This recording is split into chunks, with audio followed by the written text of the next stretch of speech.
ये हमारे पास national Panasonic का कंप्रेसर, ठीक है।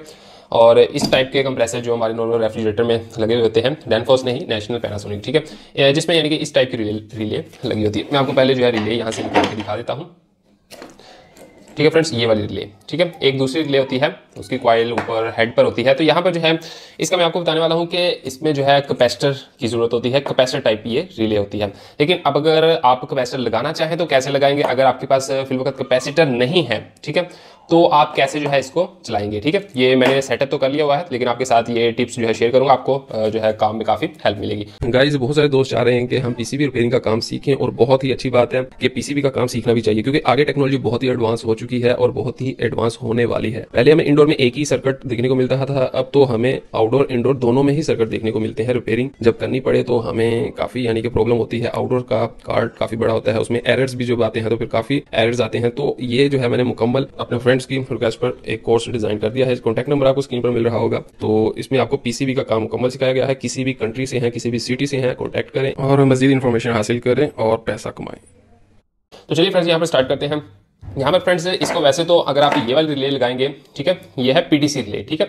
पीटीसी रिले लगाएंगे तो जस्ट आपने सिर्फ इसको कुछ इस तरह से लगाना है, ओके, यहाँ से इस तरह से लगाना है। ऊपर मैंने ये कॉमन डायरेक्ट लगाई हुई है, ठीक है, ये पॉइंट कॉमन है और ये डायरेक्ट मैंने लगाया हुआ है, ये कॉमन इसके ऊपर, ठीक है। मैं जरा फोकस जो है इसकी तरफ कर लेता हूँ अच्छे से, आपको क्लियर हो सके। तो जी हाँ, यहाँ पर मैंने जो है ये देखें 3 पॉइंट्स हैं, ठीक है। और ऊपर जो है नॉर्मल हमारी जो है वो क्या लगती है, ओवरलोड। ओवरलोड इसके साथ लगेगी और ओवरलोड इसके साथ लग जाएगी, तो ये ओवरलोड का पॉइंट हो गया। ओवरलोड मेरे पास यहाँ पर अवेलेबल नहीं थी तो मैंने डायरेक्ट इसको लगा लिया। ओवरलोड को हमने डायरेक्ट भी कर रखा है और मान लीजिए ओवरलोड लगी हुई है तो इसलिए मैंने इसको यहाँ पर ऐसे ही लगा दिया है। अब यहाँ पर जो है इसकी दूसरी वायर फेस और न्यूट्रल जो है हमने देना है। दूसरी वायर हम ये नॉर्मल पीटीसी रिले यूज करते हैं। पीटीसी रिले भी बेहतरीन काम करती है। पीटीसी रिले का ये एक पॉइंट है राइट साइड पर, इस पर आपने ये वाला थिम्बल जो है इस साइड पर लगा देना होता है और आप जैसे सप्लाई ऑन करेंगे तो आपका कंप्रेसर ऑन हो जाएगा।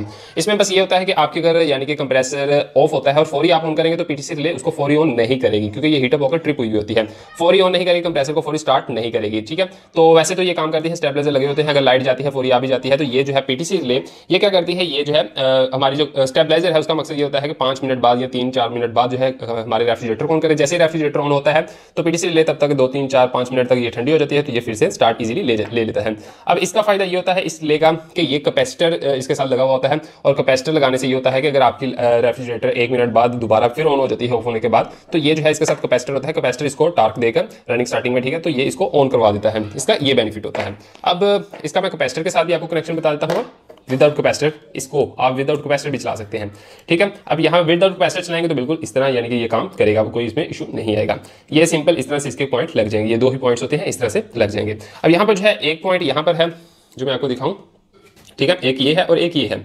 इस तरह से लगने के बाद उसमें ये दोनों पॉइंट जो है ये मैंने खुद शॉर्ट किए हुए हैं, ठीक है। अगर इसको मैं शॉर्ट ना करूं, मतलब इसको भी रिमूव कर दूं, तो फिर हमारी जो है 2 कैपेसिटर की जो वायर्स हैं, ठीक है, वो आपको ये उसकी कोई रनिंग स्टार्टिंग नहीं होती। 2 कैपेसिटर की वायर्स सीधी आपने यहाँ पर लगा देना, वो चाहे ऐसे लगा दे चाहे ऐसे, उसमें कोई प्रॉब्लम नहीं। एक कैपेसिटर की यहाँ पर लगा दे, एक कैपेसिटर की यहाँ पर लगा दे। और काफी लोग पूछते हैं कि इसको कैपेसिटर कौन सा लगता है, तो इसको 80-110 MFD का कैपेसिटर लग जाता है, ठीक है। नॉर्मल रेफ्रिजरेटर के कंप्रेसर को यही लगा होता है 80-110 MFD का। तो वो कैपेसिटर आपने जस्ट जो क्या करना है, उसकी एक तार जो है यहाँ पर लगा देनी है और इस तरह से लगाने के बाद आपने जो इसकी कॉमन तो लगी होगी ओवरलोड के साथ, यहाँ मैंने जो डायरेक्ट लगाई हुई है। ओवरलोड के साथ लगाना बेहतर है। ओवरलोड का मकसद होता है कि इसकी जो हीट है वो अगर ओवर हीट होगी तो ओवरलोड उसको बंद करवा देगी। मैंने तो भी आपके सामने यानी कि इसको वैसे टेस्ट करने के लिए इसको डायरेक्ट कर रखा है, वैसे इसके ऊपर ओवरलोड होनी चाहिए, ठीक है। कैपेसिटर की एक वायर ये जंपर नहीं होगा, कैपेसिटर की एक वायर लगी है और पीछे कैपेसिटर लग गया।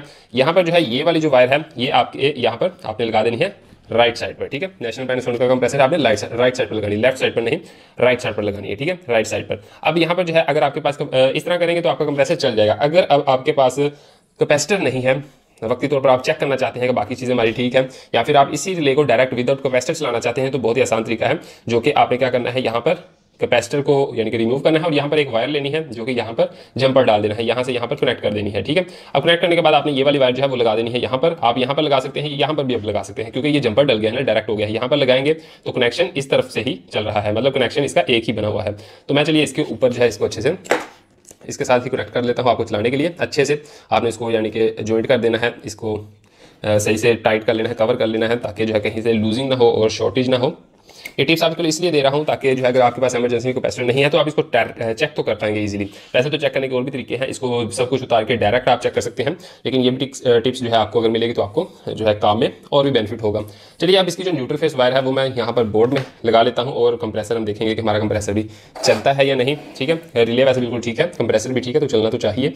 ठीक है, मैं यहाँ पर इसको लगा लेता हूँ। वैसे इसके साथ स्विच होना चाहिए था मैं ताकि वायर लगाता, और यहाँ पर शू भी होना चाहिए था स्विच। ठीक है, लेकिन है नहीं, सॉरी। तो आप हमेशा जो है इसमें शू लगा कर रखें अपनी जो टेस्टिंग लीड है। मेरे पास टेस्टिंग लीड अलग से है, ये एक इसके साथ ही लगी थी तो इसीलिए मैंने इसी को पकड़ लिया चेक करने के लिए। अभी एक वायर को मैं सही से लगा लेता हूँ और एक वायर को आसानी के साथ इसमें कनेक्ट कर दूंगा। जी हाँ, मैंने इसको कनेक्ट कर लिया है। अब यहाँ पर आपने देखा कि कंप्रेसर हमारा बिल्कुल परफेक्टली ऑन हो चुका है, जिसमें ये है इसका डिस्चार्ज, ये बेहतरीन तरीके से काम कर रहा है। अब यहाँ पर मतलब क्या हुआ, मैंने इसको डायरेक्ट कर लिया हुआ है, हमारा कंप्रेसर बिल्कुल परफेक्टली चलेगा। ठीक है, इसका जो है कंप्रेसर अगर कैपेसिटर होगा, वैसे तो सबसे पहले आपको कैपेसिटर ही लगाना चाहिए। अब यहाँ पर आप देखेंगे अगर आपके पास कैपेसिटर मौजूद नहीं है, कैपेसिटर नहीं है तो आप वैसे तो कैपेसिटर लगाएं, बेहतर है। अगर कैपेसिटर नहीं है तो ये रिले फिर भी आपका काफ़ी अच्छा काम कर जाती है।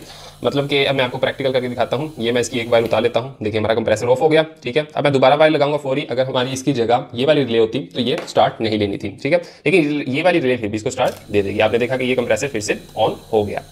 ठीक है, अगर मैं इसको अब बंद कर देता हूँ, अभी फिर कुछ सेकंड में फिर मैं लगाऊंगा और फिर ये स्टार्ट हो जाएगा। तो इसलिए लगा आपको ये बेनिफिट है। तो आप इस तरह से इसको डायरेक्ट भी कर सकते हैं, कैपेसिटर भी लगा सकते हैं।